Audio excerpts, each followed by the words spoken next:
건흥 8년 7월 위의 도독 조지는 병이 나은 후 초기 계속 국경을 침범하니 선제 공격이 필요하다는 표문을 위주 조예에게 올렸다. 조예는 이를 받아들이고 사마이와 유엽의 의견을 구했다. 유엽은 조예 앞에서는 찬성했으나 다른 신하들 앞에서는 반대 의견을 내세우며 신중함을 유지했다.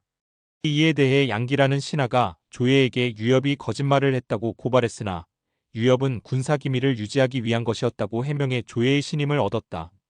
조예는 조진을 대사마 정서대 도독으로, 사마이를 대장군 정서부 도독으로, 유엽을 군사로 삼아 40만 대군을 이끌고 한중으로 진군하게 했다. 공명은 이 소식을 듣고 장의와 왕평에게 1,000기씩 주어 진창에서 위군을 견제하게 했다. 위군은 진창에 도착했으나 이미 공명이 모든 식량과 거주지를 태우고 떠난 후였다. 사마이는 천문을 살펴 큰 장마가 올 것을 예견하고 함부로 진격하지 말고 대비할 것을 조진에게 조언했다. 실제로 한 달 동안 폭우가 계속되었고 위군은 군량 부족과 질병으로 지쳐갔다. 결국 위군 내부에서도 철군을 건의하는 상소가 올라왔고 조예는 이를 받아들여 조진과 사마이에게 회군을 명령했다. 공명은 위군이 철군할 것을 예상하고 쫓아가지 않겠다고 결정했다. 대신 기산을 선점하기로 하고 위연, 장애, 마대, 왕평 등을 기상과 야곡으로 보내 매복을 준비했다. 그러나 진식이 공명의 명령을 어기고 독단적으로 기곡으로 진군하다가 위군의 매복에 걸려 참패했다. 위연이 간신히 그를 구출했으나 공명은 진식을 처형하여 본보기를 삼았다. 위군은 공명의 예상대로 기곡과 야곡을 거쳐 철군하던 중 공명의 군대와 마주쳤다. 공명은 기산의 전략적 가치를 설명하며 그곳을 반드시 점령해야 한다고 강조했다. 한편 조진과 사마이는 철군 중이었으나 공명의 기산 점령을 예상한 사마이가 조진에게 이를 경고했다. 조진은 이를 무시하고 사마이와 내기를 걸었으나 실제로 공명의 병력이 기산으로 향하자 크게 당황했다. 공명의 군사들은 위군을 교란하기 위해 위군의 갑옷을 입고 조진의 본진으로 접근하여 거짓 정보를 전달했다. 이를 믿은 조진은 방심했고 이때 공명의 군대가 삼면에서 기습을 감행했다. 조진은 크게 패하여 사마이의 도움으로 겨우 탈출했으나 부끄러움과 병세 악화로 결국 사망했다. 조진의 죽음이 위 조정에 전해지자 조예는 경노하여 사마이에게 즉시 촉을 공격하라는 명령을 내렸다.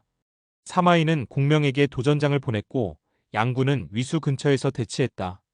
공명은 팔개진을 펼쳐 사마이를 도발했고 사마이는 혼원일기진으로 대응했으나 공명의 전략에 걸려들어 대패했다. 공명은 사마이의 장수들을 사로잡고 조롱하며 풀어주었고 사마이는 이에 격분하여 직접 돌격했으나 공명의 계략에 빠져 다시 대패하고 후퇴했다. 한편 공명의 군량을 담당하던 구한이 늦게 도착하자 공명은 그를 곤장 80대만 치고 풀어주었다. 이에 불만을 품은 구한은 위군에 투항하고 사마이의 지시에 따라 성도로 가서 공명이 후주를 배신하려 한다는 소문을 퍼뜨렸다. 이를 믿은 후주는 공명을 성도로 소환하는 조서를 내렸다. 공명은 이를 보고 탄식했으나 후주의 명령을 거스를 수 없어 철군을 결정했다.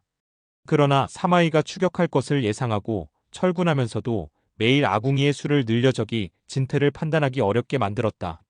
사마이는 공명이 물러나며 매복을 설치했을 가능성을 염려해 즉시 추격하지 않고 촉군의 흔적을 살피며 계책을 분석했다. 사마이는 아궁이의 숫자가 2배로 늘어난 것을 보고 공명이 일부러 군사를 늘리고 아궁이도 늘리는 계책을 썼다며 이는 과거 손빈이 사용한 천병감조법을 거꾸로 써서 우리를 속이려 한 것이라 생각했다. 사마이는 추격을 포기했고 덕분에 공명은 군사 하나 잃지 않고 성도로 돌아갈 수 있었다. 그러나 나중에 한 노인의 증언을 통해 공명이 실제로 군사를 늘린 것이 아니라 단순히 아궁이만 늘려 위군을 속였다는 사실을 알게 되자 사마이는 크게 탄식하며 공명의 지략에 감탄했다. 한편 성도로 돌아온 공명은 후주 유선을 만나 왜 자신을 급히 불렀는지 물었다. 후주는 제대로 된 이유를 대지 못하고 결국 공명은 환관들의 모함이 있었다는 것을 알아챘다. 그는 모함을 퍼뜨린 자들이 환관 구한과 관련된 자들이라는 것을 밝혀냈으며 구한은 이미 위나라로 도망쳤지만 관련된 환관들을 처벌하고 궁에서 내쫓았다. 성도의 정치를 안정시킨 후 공명은 다시 한중으로 돌아가 위나라를 정벌할 준비를 했다. 양이가 군사들의 피로를 고려해 병력을 교대하며 천천히 전쟁을 진행할 것을 제안하자 공명도 이에 동의했다. 이에 따라 촉군은 병력을 교대하며 지속적으로 위나라를 압박해 나갔다. 위나라의 황제 조에는 다시금 공명이 출정하자 사마이를 불러 대응을 맡겼다. 사마이는 장압과 곽해를 앞세워 방어 전략을 짰다. 공명은 기산에 진을 치고 농서의 보리를 확보하려 했지만 사마이 역시 이를 예측하고 방어를 강화했다. 이에 공명은 기만책을 이용하여 병사들에게 귀신처럼 보이는 검은 옷을 입히고 수레를 밀게 했다. 이를 본 위군은 두려움에 사로잡혀 혼란에 빠졌고 사마이조차 이를 의심하여 성을 굳게 걸어 잠그고 나가지 않았다. 그 틈을 타 공명은 농서의 보리를 모두 거두어 군량을 확보했고 사마이는 공명의 신출기모란 계략에 다시 한번 속았음을 깨닫고 크게 탄식했다. 사마이는 단순히 기다리기보다 공명의 군량 공급선을 차단하는 전략을 세웠다. 곽해를 보내 건각으로 진격하게 하고 옹주와 양주의 병력을 불러 합류하도록 했다. 이에 공명은 강유와 마대를 건각으로 보내 길목을 방어하게 했으며 직접 노성에 남아 사마이의 본대에 대비했다. 공명의 예상대로 위군은 곧 노성을 공격해왔지만 그는 미리 보리밭에 군사를 매복시켜 놓고 화포를 신호로 일제히 공격하게 했다. 이에 위군은 크게 패배했고 위나라의 지원군인 옹주와 양주의 군대도 무너졌다. 그러나 이때 이엄으로부터 급보가 도착했다. 동호가 위나라와 화친을 맺고 촉한을 공격할지도 모른다는 내용이었다. 공명은 성도를 지키기 위해 기산에서 철수하기로 결정했다. 위군은 촉군이 철수한다는 소식을 듣고도 공명의 속임수를 경계하며 즉시 추격하지 않았다. 공명이 철수하자 위군 내부에서도 의견이 분분했다. 사마이는 여전히 공명의 속임수를 의심했지만 장압은 적극적으로 추격을 주장하며 출전했다. 사마이는 장압에게 신중할 것을 당부했으나 장압은 이를 무시하고 급히 촉군을 추격했다. 공명은 이를 예상하고 위영과 관응을 이용해 장압을 유인했다. 위영과 관응은 싸우다 도망치는 척하며 장압을 깊은 계곡으로 끌어들였고 장압이 깊숙이 들어오자 사방에서 매복해 있던 촉군이 바위와 통나무를 굴려 길을 막았다. 곧이어 수많은 화살이 쏟아졌고 장압은 부하들과 함께 전사했다. 사마이는 장압이 적의 계책에 빠져 목숨을 잃자 크게 탄식하며 자신이 그를 말리지 못한 것을 후회했다. 이후 더는 공명과 싸울 생각을 하지 못하고 낙양으로 철수했다. 공명은 한중으로 돌아와 성도로 향하려 했으나 후주가 보낸 비위가 그를 찾아와 군을 돌린 이유를 물었다. 공명은 이엄의 급보 때문이라고 설명했지만 비위는 이엄이 후주에게 보낸 글이 전혀 다른 내용이었다고 전했다. 이에 공명은 이엄을 조사했고 이엄이 군량 공급 문제로 자신의 죄를 감추기 위해 거짓 보고를 했음을 밝혀냈다. 공명은 크게 분노하여 이엄을 처형하려 했으나 창군 장왕과 비위가 그를 만류했다. 결국 공명은 이엄을 처형하는 대신 벼슬을 박탈하고 귀양을 보냈다. 이렇게 해서 공명의 5번째 북벌도 실패로 돌아갔다. 이번에도 공명의 군사 전략은 위나라를 압도했지만 총 내부의 문제로 인해 끝내 승기를 이어갈 수 없었다. 그의 꿈이었던 중원 정복은 또다시 멀어지고 말았다. 공명은 성도로 돌아온 후 선제의 유지를 떠올리며 이엄의 아들 이풍에게 장사의 벼슬을 물려주었다. 비록 5차례나 출정했으나 뜻을 이루지 못했지만 그는 결코 중원을 향한 큰 꿈을 포기하지 않았다. 다시 3년 뒤를 기약하며 양초를 비축하고 군사들에게 병법과 진법을 익히게 하며 전투 준비를 철저히 했다. 또한 군사들을 따뜻하게 대하고 백성들을 보살펴 동서 양천의 백성들과 군사들은 모두 그의 은덕을 우러러보았다. 세월이 흘러 3년이 지나 건흥 12년 2월 제갈량은 후주 유선에게 출정을 청했다. 하지만 유선은 천하가 비교적 안정된 상태인데 왜 군사를 일으키느냐며 만류했다.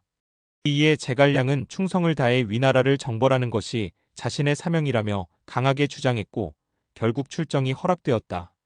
그러나 태사초주는 천문과 여러 징조를 들어 출정을 만류했으나 제갈량은 이를 무시하고 유비의 묘소에서 다시 한번 충성을 맹세한 뒤 한중으로 떠났다. 그때 관응의 사망 소식을 듣고 크게 슬퍼했으나 출정을 멈출 수는 없었다. 결국 34만의 군사를 5갈래로 나누어 기산으로 진격했다. 위나라 황제 조에는 촉군이 다시 침입했다는 소식에 놀라 사마이를 불러 대책을 물었다. 사마이는 천문을 보고 촉군이 이롭지 않은 조짐을 가졌다고 판단하며 촉군이 장기전의 약한 점을 이용해 방어 위주로 대응할 것을 제안했다. 그는 하우연의 4아들을 전장에 내세우고 위수에 9개의 부교를 세워 철저한 방어 태세를 갖췄다. 한편 공명은 5개의 영체를 세우고 건각까지의 보급로를 구축하며 장기전에 대비했다. 이를 간파한 사마이는 군량이 떨어질 때까지 기다린 뒤 촉군을 공격할 계획을 세웠다. 제갈량은 위나라가 북원을 중요하게 여긴다는 점을 이용해 계략을 꾸몄다. 북쪽을 공격하는 척하면서 위수 남쪽을 점령하려 한 것이다. 이를 위해 병사들에게 뗏목을 만들어 부교를 불태우게 했다. 그러나 사마이는 이를 미리 간파하고 하우페와 하우위에게 매복 명령을 내렸다. 결과적으로 촉군의 계획은 실패했고 첫 전투에서 1만여 명의 병사를 잃으며 후퇴할 수밖에 없었다. 제갈량은 비위를 동호에 보내 송권에게 위나라를 공격해달라고 요청했다. 송권은 이에 응하여 세 갈래로 나누어 30만 대군을 출병시키기로 했다. 하지만 송권은 위헌을 경계하라고 충고했고 제갈량도 이를 인정하며 적절한 조치를 고려하고 있었다. 위나라의 장수 정문이 촉군에 투항했지만 제갈량은 이를 의심했다.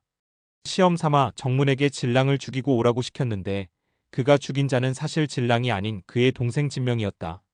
제갈량은 이를 간파하고 정문을 붙잡아 사마이를 유인하는 미끼로 삼았다. 정문의 가짜 밀서를 받은 사마이는 촉군의 본진을 공격하기로 했지만 이를 눈치챈 사마사의 조언으로 먼저 진랑을 보내 정찰하게 했다. 그러나 진랑의 군대는 촉군의 매복에 걸려 전멸했고 사마이 역시 촉군의 함정에 빠져 크게 패배했다. 촉군의 군량 보급이 어려워지자 제갈량은 모구유마라는 나무로 만든 운송기계를 개발했다. 이 기계는 먹이를 주지 않아도 움직였고 군량 운반에 탁월했다. 위병들은 이를 보고 사마이에게 보고했다. 사마이는 촉군을 습격해 몇 대를 빼앗았고 이를 모방하여 위군도 모구유마를 제작해 군량을 수송했다. 그러나 제갈량은 이를 예상하고 다시 계략을 꾸몄다. 왕평에게 위군으로 위장하여 모구유마를 빼앗아 오도록 지시했고 성공적으로 많은 모구유마를 탈취했다. 사마이가 이를 되찾기 위해 추격했으나 촉군은 모구유마의 혀를 비틀어 움직이지 않게 만들었다. 당황한 위군이 이를 조사하는 동안 촉군이 다시 습격하여 위군을 크게 패배시켰다. 사마이는 북원의 군사들이 위기에 처했다는 소식을 듣고 구원하러 달려갔지만 길을 가던 중 매복하고 있던 촉의 장수 요하와 장익의 공격을 받았다. 사마이는 싸우려 했으나 군사들이 이미 겁에 질려 있었고 결국 패배하여 숲속으로 도망쳤다. 요하가 그를 쫓았으나 사마이는 일부러 자신의 투구를 동쪽에 버리고 서쪽으로 달아나며 적을 속였다. 요하는 잘못된 방향으로 추격했고 사마이는 가까스로 목숨을 건졌다. 이후 위나라의 사마이는 촉과의 싸움을 미루고 방어에 집중하기로 했다. 그 무렵 위와 오나라가 격돌했는데 위의 조에는 송권이 세 갈래로 쳐들어온다는 소식을 듣고 자신도 세 갈래로 방어 전략을 세웠다. 위나라의 장수 만총과 장구가 오나라의 수군을 기습하여 큰 승리를 거두었고 오나라의 제갈근은 명구로 후퇴했다. 하지만 오나라의 대도독 육소는 조용히 대응하며 위군의 퇴로를 끊고 협공을 계획했다. 그러나 육손의 계획이 적에게 발각되어 결국 후퇴를 결심했다. 그는 서두르지 않고 위군이 방심하도록 유도한 후 질서 있게 철군하며 피해를 최소화했다. 한편 촉의 제갈공명은 위군과의 장기전을 대비하여 둔전법을 시행하며 군량을 확보했다. 이 일을 지켜보던 사마사는 아버지 사마이에게 즉시 공격해야 한다고 진언했지만 사마이는 위왕제의 명령을 이유로 지키는 전략을 고수했다.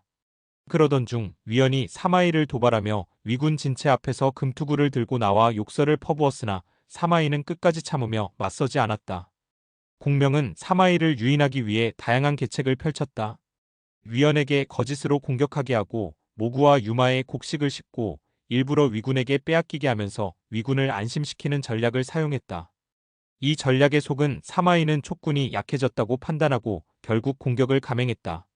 공명은 사마이를 유인해 호로곡으로 끌어들였고 그곳에 대규모 매복을 준비했다. 사마이가 골짜기로 들어서자 촉군은 불을 지르고 지뢰를 터뜨려 포위했다. 절체절명의 순간 갑작스럽게 폭우가 쏟아져 불길이 꺼지고 지뢰도 무용지물이 되었다. 덕분에 사마이는 가까스로 탈출했고 공명은 하늘의 뜻을 원망하며 탄식했다. 사마이는 위남으로 돌아갔지만 그곳은 이미 촉군에게 점령당한 상태였다. 위군은 혼란에 빠졌고 기산에서 싸우던 병사들도 위남이 함락되었다는 소식을 듣고 크게 패퇴했다. 공명은 사마이를 잡을 기회였으나 뜻밖의 천재지변으로 실패하고 말았다. 이후 공명은 오장원으로 군사를 옮겼고 이를 알게 된 사마이는 크게 기뻐했다. 그는 공명이 오장원에 머물면 스스로 무너질 것이라 예측하며 다시 수비 전략을 고수했다. 그는 이제 곧 촉군 내부에서 변란이 일어날 것이라며 싸우지 말 것을 명했다. 제갈량은 촉한의 대승상으로서 자신의 모든 것을 바쳐 중원을 회복하고자 했다. 그러나 그의 계획은 번번이 사마이를 비롯한 위나라 군대의 철벽 방어에 막혔다. 그는 위군을 전장으로 유인하려 했으나 사마이는 요지부동이었다. 이에 제갈량은 사마이를 조롱하기 위해 여인들의 복장을 보냈지만 사마이는 이에 격노하는 대신 오히려 제갈량의 생활 습관을 탐문하여 그가 과로로 오래 버티지 못할 것이라 예측했다. 이 말을 전해 들은 제갈량은 깊은 탄식을 내뱉으며 자신의 건강이 악화되고 있음을 깨달았다. 그를 보좌하던 신하들은 지나치게 모든 일을 직접 처리하는 그에게 안타까움을 표하며 권한을 적절히 분배해야 한다고 조언했다. 하지만 제갈량은 자신이 직접 챙기지 않으면 다른 이들이 나라를 위해 같은 열정과 헌신을 보이지 않을까봐 걱정했다. 결국 그의 몸은 점점 쇠약해졌고 마침내 그는 자신의 죽음을 예감하게 되었다. 그런 와중에 동호가 위나라를 공격했지만 실패했다는 소식이 전해졌다. 제갈량은 동호가 위나라의 전력을 분산시켜주길 기대했지만 이 계획이 수포로 돌아가자 그는 큰 충격을 받고 그대로 쓰러졌다. 병세가 악화된 그는 결국 북두칠성에 자신의 수명을 연장해달라고 기도하기로 결심한다. 검은 옷을 입은 병사들과 함께 장막 안에서 일주일 동안 기도를 올리면 12해를 더 살 수 있을 것이라 믿었지만 운명은 그를 가만히 두지 않았다. 위원이 황급히 뛰어들며 실수로 등잔을 넘어뜨렸고 주등이 꺼지면서 제갈량은 자신의 명이 다했음을 직감했다. 마지막 순간까지도 그는 대비책을 마련했다. 문안하러 온 강유에게 공명은 자신의 평생의 지식을 담은 책을 물려주며 신중하게 다룰 것을 당부했다. 또한 자신이 발명한 연노와 은평의 전략적 중요성을 강조했다. 이어서 마대에게는 비밀스러운 계책을 전수했고 양이에게는 위원이 모반을 일으킬 것이라 예언하며 비단주머니를 주어 그에 대비하도록 했다. 또한 자신의 죽음을 알리지 말고 병사들을 천천히 철수시키라는 전략도 세웠다. 사마이를 기만하기 위해 목상까지 만들어 자신이 살아있는 것처럼 보이게 하라고 당부했다. 제갈량은 임종을 앞두고도 후주에게 상소문을 올려 신하로서 마지막 충언을 남겼다. 그는 후주에게 백성을 사랑하고 현명한 인재를 기용할 것을 강조하며 자신은 죽더라도 부귀를 탐하지 않고 검소한 삶을 유지했음을 밝혔다. 그리고 조용히 숨을 거두었다. 그의 죽음이 전해지자 촉의 신하들은 깊은 슬픔에 빠졌고 그의 부재를 한탄했다. 후대의 역사가들은 제갈량을 두고 다양한 평가를 내렸다. 그의 헌신과 청렴함을 높이 평가하는 이들도 있었지만 그의 군사적 재능에 의문을 제기하는 이들도 있었다. 조조가 혁명가적 성향을 가졌던 것처럼 제갈량 또한 법가적 이상을 구현한 인물이었으며 그의 전술적 선택은 촉의 약한 국력 속에서 최선의 방어적 전략을 펼친 결과라는 평가도 있다. 결국 제갈량은 단순한 책략가나 야심가가 아니라 한 시대를 대표하는 충신이자 명재상이었으며 그의 이름은 세월이 흘러도 여전히 찬란하게 빛나고 있다. 공명이 꿈을 펼치지 못한 채 세상을 떠나자 강유와 양이는 그의 유언을 따라 비밀리에 시신을 안치하고 군사를 정리했다. 사마이는 밤하늘에 별이 떨어지는 것을 보고 공명의 죽음을 직감했으나 혹시 계략일까 의심하며 쉽게 움직이지 않았다. 반면 공명의 죽음을 모르는 위원은 꿈속에서 2개의 뿔이 돋는 꿈을 꾸었고 조직이 이를 기랑꿈이라 해석하자 크게 기뻐했다. 그러나 조직과 비위는 그 꿈이 흉조라는 사실을 알고 있었지만 함부로 말하지 않았다. 공명이 세상을 떠난 사실이 전해지자 위원은 양이가 병권을 잡았다는 것에 불만을 품고 반기를 들었다. 비위는 위원을 설득하려 했으나 실패했고 결국 위원은 군사를 거느리고 남쪽으로 향했다. 한편 사마이는 촉군이 철수한 것을 확인하고 급히 추격에 나섰으나 공명의 계략에 속아 죽은 공명에게 쫓겨 달아났다. 이 일로 인해 죽은 제갈량이 살아있는 사마이를 쫓아냈다는 말이 전해지게 되었다. 한편 양이와 강유는 천천히 철수하며 공명의 장례를 준비했다. 서천으로 돌아가는 길에 위원이 잔도를 불태우고 군사를 거느려 길을 막았다. 후주 유서는 양이와 위원이 서로를 모반자로 지목하는 표문을 올리자 고민했으나 오태우와 신하들의 조언을 받아 양이를 신뢰하기로 했다. 양이는 공명의 유언을 따라 위원과 싸울 준비를 했고 공명이 남긴 비단주머니 속의 계책을 따라 위원을 유인했다. 위원은 자만하여 공명의 계략에 빠졌고 마침내 마대에게 목이 베어 죽었다. 후주는 위원의 공적을 고려해 장례를 치러주었다. 공명의 유언에 따라 그의 시신은 정군산에 묻혔고 충무우라는 시호가 내려졌다. 이후 동호가 촉을 공격하려 한다는 첩보가 들어왔으나 촉의 사신 종해가 동호로 가서 송권의 의도를 확인한 결과 송권은 동맹을 유지하고 촉을 돕겠다는 뜻을 밝혔다. 후주는 이에 안도하며 동호와의 관계를 유지했다. 공명의 죽음 이후 촉의 관직이 재정비되었고 장관이 승상이 되었다. 그러나 양희는 자신의 공로가 인정받지 못했다는 불만을 품고 후주를 원망했다. 이 사실이 발각되자 후주는 그를 옥에 가두고 처형하려 했으나 장관의 간청으로 사형을 면하고 서인으로 강등되었다. 결국 양희는 치욕을 이기지 못하고 스스로 목숨을 끊었다. 촉한 건흥 13년 오나라 가와 4년 위나라 청룡 3년이 되면서 삼국 간의 전쟁이 일시적으로 멈추었다. 이 평화로운 시기 동안 위나라 황제 조예는 사마이를 태위로 임명하여 변방을 지키게 했고 한편으로는 허도와 낙양에서 대규모 궁궐과 정각을 건설하는 토목공사를 벌였다. 조예는 백성들에게 무리한 노동을 강요하며 승화전, 청소각, 봉황루 등을 세웠고 구룡지를 팠다. 이러한 대규모 공사를 위해 전국에서 3만 명의 장인과 30만 명의 백성이 동원되었으며 밤낮 없이 일해야 했기에 백성들의 원망이 크게 달했다.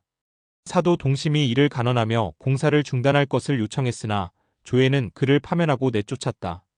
이후에도 태자사인 장무가 다시 상소를 올렸으나 조예는 그를 참수했다. 조예는 더욱 화려한 궁전을 원하며 마균을 불러 신성과 교류하고 불로장생의 방법을 찾고자 했다. 이에 마균은 한 무제가 백양대에서 북두칠성의 정기를 받아 이슬을 마셨다는 이야기를 들려주었고 조예는 이를 재현하기 위해 백양대에서 동인을 가져오게 했다. 그러나 동상을 옮기려 하자 갑자기 회오리 바람이 일어나 수많은 인부들이 목숨을 잃었으며 동상의 눈에서 눈물이 흐르는 기이한 현상이 나타났다. 조예는 동상 대신 그 일부를 가져와 옹중이라는 동인을 제작하고 구리로 만든 용과 봉황을 궁정 앞에 세우는 등 더욱 사치스러운 공사를 이어갔다. 이후 그는 박림원의 천하의 미녀들을 모아 향락에 빠졌으며 기존 황후를 폐위하고 후궁곽 부인을 황후로 삼았다. 이로 인해 조정에는 간신들이 활개를 치고 백성들의 원성이 높아졌다. 이 무렵 유주자사 광구검으로부터 요동의 공소년이 스스로 연왕을 칭하며 반란을 일으켰다는 보고가 들어왔다. 공소년은 본래 조조에게 충성을 맹세했던 공송강의 아들로 숙부 공송공을 몰아내고 요동을 장악했다. 처음에는 오나라의 회유를 거절하고 조예에게 충성했지만 결국 자신이 연왕이라 칭하며 15만 군사를 이끌고 위나라를 공격하려 했다. 이에 조예는 사마이를 불러 대책을 논의했다. 사마이는 4만 명의 군사를 거느리고 요동으로 출정하겠다고 자청하며 승리를 확신했다. 조예는 처음에는 병력이 부족하다고 우려했으나 사마이는 계책과 지략으로 승리를 거둘 것이라 장담했다. 사마이는 세 가지 경우를 예측했는데 공소년이 성을 버리고 도망치는 것이 상책, 요동을 지키며 싸우면 중책, 자신의 근거지에서 버틴다면 하책. 결국 공소년은 가장 나쁜 선택을 했다. 그는 성 안에 틀어박혀 버티려 했고 사마이는 이를 이용해 군량을 차단했다. 결국 공소년의 군사들은 굶주림에 허덕이다가 패배했고 공소년은 탈출하려다 사마이의 폭병에 걸려 처형당했다. 그러나 조예는 여전히 방탕한 생활을 지속하다가 36세의 젊은 나이로 요절했고 이때부터 사마씨의 권력 장악이 본격화되었다. 조예가 죽자 8살짜리 조방이 황제로 즉위했다. 실권은 조진의 아들 조상이 장악했다. 조상은 처음에는 사마이를 신임했지만 시간이 흐르며 점차 경계하기 시작했다. 신하들의 부추김을 받은 조상은 사마이를 병권에서 배제하고 자신과 형제들이 군권을 나누어 가졌다. 이에 사마이는 병을 핑계 삼아 조정에서 물러난 뒤 기회를 노렸다. 조상은 사마이가 병들어 무력화되었다고 믿었고 마침내 완전히 방심했다. 그리고 결정적인 순간이 왔다. 조상과 황제 조방이 사냥을 떠나 성을 비운 틈을 타 사마이는 즉각 쿠데타를 일으켰다. 사마이는 부하들을 이끌고 조상의 거처를 점령하고 반대파들을 제거했다. 조상은 결국 병권을 넘기고 살려달라고 애원했지만 사마이는 이를 받아들이지 않았다. 그는 조상과 그 형제들 그리고 그를 따르던 신하들을 모조리 처형했다. 이 쿠데타를 통해 사마이는 실질적으로 위나라의 지배자가 되었다. 사마이는 오랜 세월 동안 권력을 장악하며 위나라의 실권자로 군림했지만 결국 가평 3년 8월 병을 이기지 못하고 세상을 떠났다. 그러나 그의 죽음이 사마씨 가문의 몰락을 의미하는 것은 아니었다. 사마이의 맏아들 사마사는 대장군이 되어 실권을 이어받았고 둘째 아들 사마소 역시 표기상장군으로 임명되면서 위나라의 권력은 여전히 사마씨 가문이 손에 남아 있었다. 한편 오나라에서도 변화가 찾아왔다. 위나라와 치열한 대립을 이어가던 송권도 태화 원년 8월 병에 걸렸다.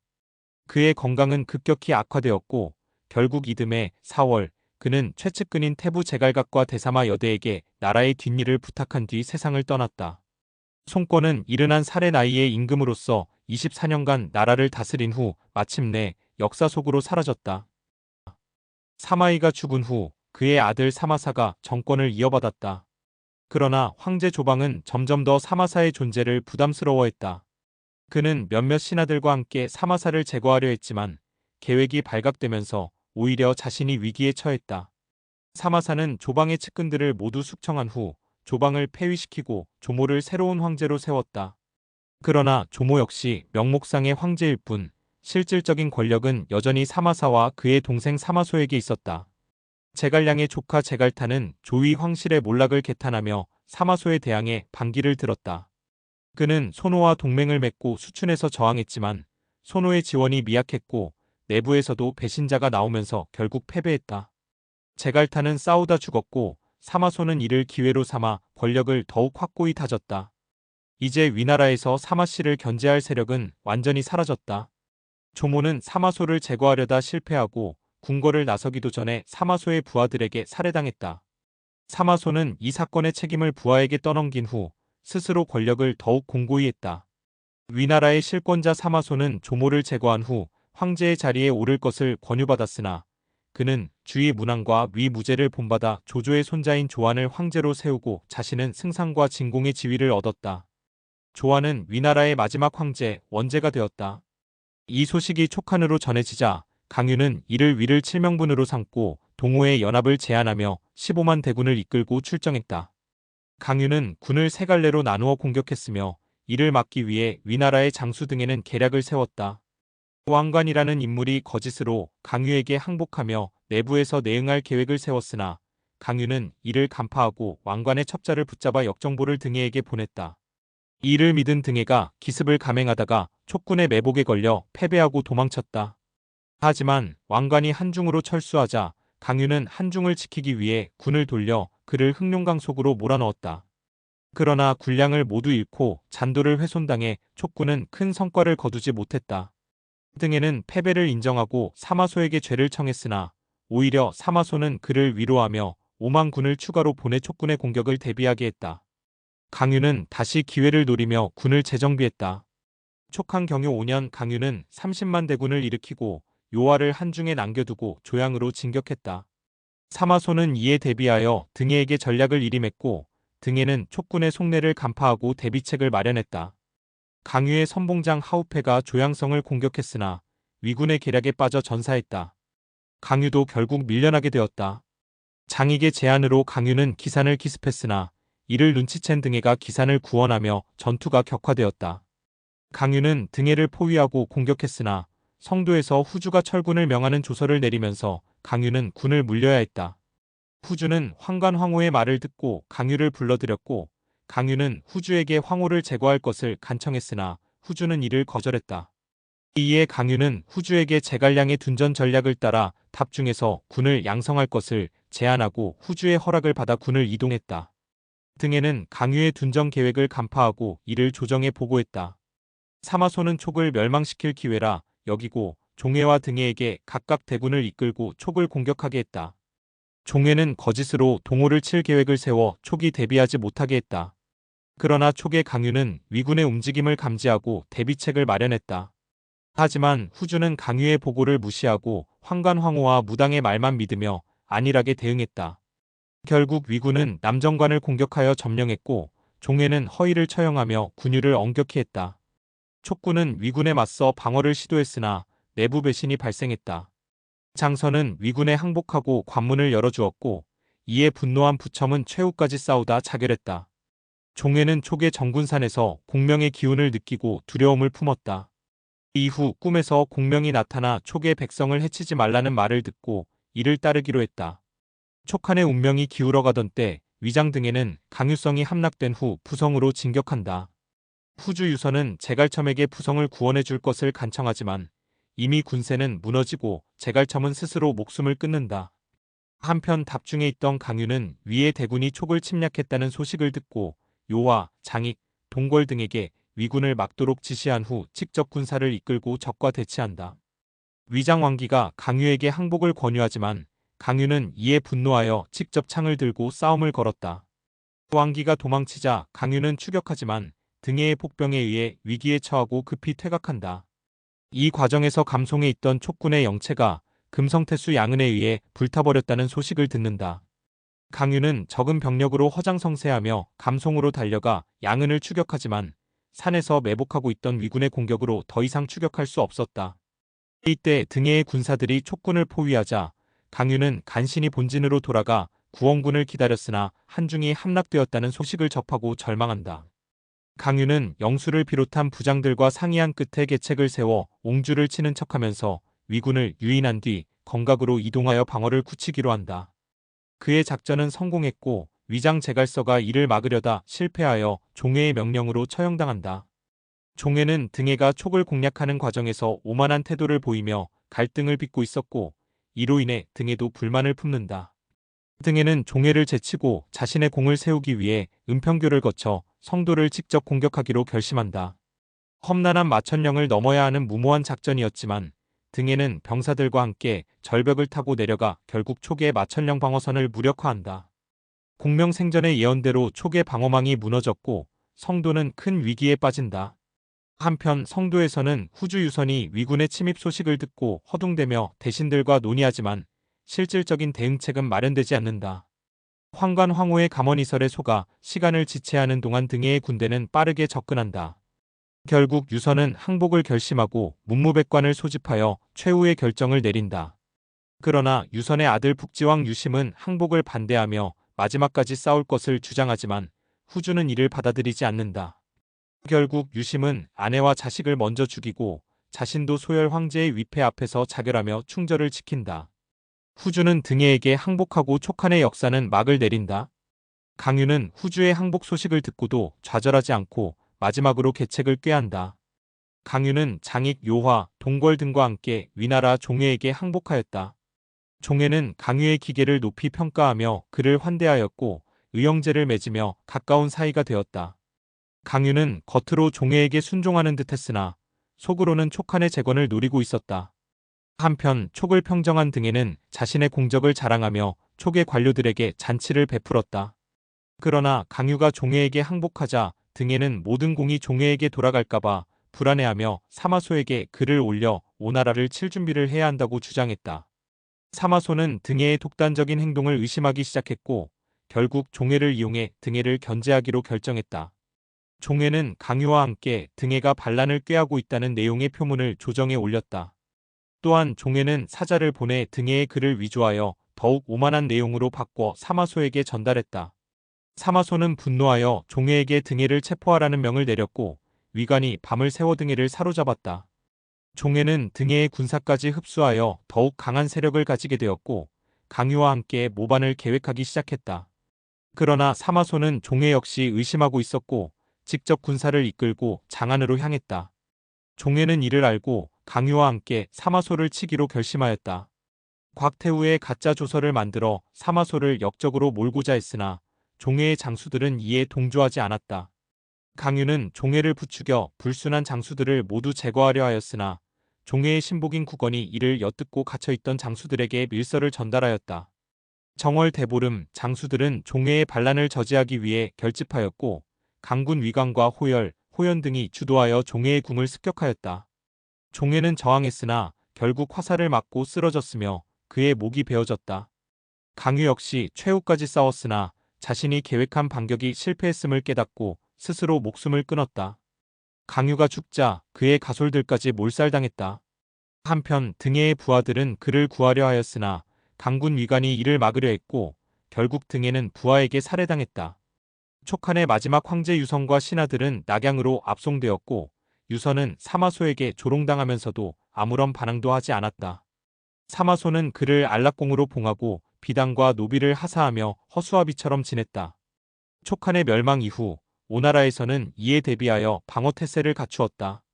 그러나 촉의 충신이었던 곽과만은 끝까지 항복하지 않고 유선의 안위를 확인한 후에야 위나라에 투항하였다. 그 후 사마소는 조정 대신들의 요청에 의해 진앙으로 봉해졌고 천하를 차지할 야심을 드러내기 시작했다. 그러나 그가 황제가 되기 직전에 중풍으로 쓰러져 죽었고 그의 아들 사마염이 진앙이 되었다. 사마염은 신하들의 지지를 받아 황제의 자리에 올랐다. 위나라의 마지막 황제 조안은 사마염에게 옥세를 넘겨주고 진류왕으로 강등되었다. 이에 따라 위나라는 멸망하고 사마염이 건국한 진나라가 중국의 새로운 통치자로 등장하였다. 사마염이 위나라의 황제를 폐위시키고 진나라를 세웠다는 소식이 동호에 전해지자 오의 황제 손유는 깊은 근심에 빠졌다. 그는 사마염이 곧 군사를 일으켜 오나라를 공격할 것이라 예상하며 불안에 시달리다 병을 얻어 결국 숨을 거두었다. 손유의 유언에 따라 태자 손단이 후계자로 지명되었지만 대신들 사이에서 논란이 일었다. 결국 손유의 뜻을 거스르고 손호가 새로운 황제로 즉위하게 되었다. 손호는 즉위 후 점점 폭군이 되어갔다. 그는 술과 여색에 빠지고 충신들의 간언을 듣지 않았다. 충직한 대신 복양훈과 장포가 손호의 행태를 비판하다가 처형당했고 이후 조정에서는 바른 말을 하는 신하가 사라졌다. 손호는 무창으로 천도하여 백성들에게 과중한 부담을 지웠으며 사치를 일삼았다. 백성들의 삶은 점점 피폐해졌고 대신 육계가 손호에게 상소를 올려 국정을 바로잡을 것을 간청했지만 손호는 이를 무시했다. 오히려 그는 거대한 궁궐을 짓고 점쟁이를 불러 천하를 차지할 운명을 점쳤다. 그러나 그의 폭정은 오히려 오나라의 멸망을 재촉하는 결과를 낳았다. 한편 진나라의 장군 양호는 오나라의 혼란을 보고 이를 공략할 적기로 판단했다. 그러나 진의 황제 사마염은 즉시 공격하기를 주저했고 결국 양호의 건의는 받아들여지지 않았다. 이에 양호는 크게 낙담하여 병을 핑계로 벼슬을 사직하고 얼마 후 병사했다. 그는 임종 직전 사마염에게 두예를 후임자로 청구했으며 사마염은 그의 유지를 받들어 두예를 진남대장군으로 임명했다. 오나라에서는 계속해서 손호의 폭정이 이어졌다. 그는 신하들을 감시하기 위해 규탄관이라는 관직을 두어 관리들의 죄를 고발하게 했다. 신하들은 사소한 실수로도 얼굴 가죽이 벗겨지거나 눈이 뽑히는 등 잔혹한 형벌을 당해야 했다. 이에 백성들은 두려움에 떨었고 관리들조차 조정을 등지기 시작했다. 이때 진나라의 입주자사 왕준이 사마염에게 오나라를 공격할 것을 건의했다. 그는 오나라가 지금처럼 혼란한 상태라면 쉽게 정복할 수 있지만 만약 손호가 죽고 어진 군주가 즉위하면 오나라를 정복하기 어려워질 것이라고 지적했다. 사마염은 이 조언을 받아들여 드디어 대군을 일으켜 오나라를 공격하기로 결정했다. 진나라는 두예를 총사령관으로 임명하고 왕준을 수군 지휘관으로 삼아 강을 따라 오나라로 진격하게 했다. 오나라도 이에 맞서 방어군을 조직했으나 진군의 전략과 전술을 따라가지 못했다. 두예는 기습과 기만 전술을 사용하여 강릉을 함락시키고 파죽지세로 오나라의 영토를 점령해 나갔다. 왕준은 오나라가 설치한 쇠사슬 방어선을 불길이 치솟는 뗏목으로 무력화시켰고 수군을 이끌고 강을 따라 내려갔다. 오나라의 장수들은 연이어 패배했고 결국 오주의 수도 건업까지 진나라 군대가 밀고 들어갔다. 사방에서 패전 소식이 들려오자 손호는 항전을 결심했지만 신하들은 차라리 항복하는 것이 낫다고 조언했다. 결국 손호는 스스로 몸을 결박한 채 진나라에 항복했다. 그는 왕준에게 항복하면서도 당당한 태도를 유지했으며 진의 수도로 압송되었다. 사마염은 손호를 후하게 대우하여 귀명으로 봉하고 오나라의 귀족들과 신하들에게도 벼슬을 내렸다. 이로써 천하는 다시 하나로 통일되었고 삼국시대는 막을 내리게 되었다. 후에 사마염은 회고하며 양호의 통찰력이 옳았음을 깨닫고 그의 공을 기렸다. 동호가 멸망한 후 많은 사람들이 강남의 몰락을 슬퍼했고 손씨 가문의 후손 손수는 조상들의 위협이 사라진 것을 보고 오열했다. 결국 삼국시대의 대립과 분열은 사마염에 의해 종식되었으며 역사는 다시 통일의 시대로 접어들었다. 그러나 이 또한 오래 지속되지는 못했다. 시간이 지나 진나라 또한 쇠락의 길을 걷게 되고 역사의 흐름은 다시금 새로운 변화를 맞이하게 된다.